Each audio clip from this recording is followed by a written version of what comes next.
Yo, yang ini loh. Yang menewan bedok-bedok wayahe leren wayahe surut malah dikon nyapu cara gaweane maknur cara dituruti malah mesti-mesti.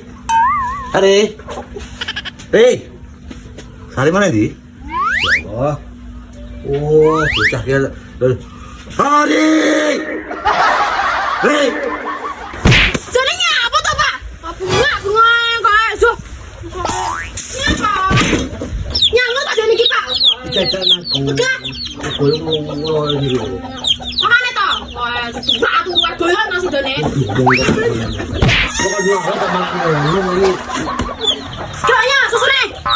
Makanya to nek diomong aja turu bengi aja apa jenenge kesel-kesel kamu kerja. Makane doyan to. Iki lho apa? Oh, boyo kulo orang mbok susu iki. Iki ya bagus untuk usia rentan. Pemene kowe sing diboyoken ngerti gak? Jenenge Dusi Pure, ngerti ra? Iki wis mengandung jahe, ekstra kayu manis barang ya. Dusi Pure iki ya to, Pak. Iki gawe sehat orang tua ya to. Sak usiaku ya iso. Asam murah juga bisa gitu.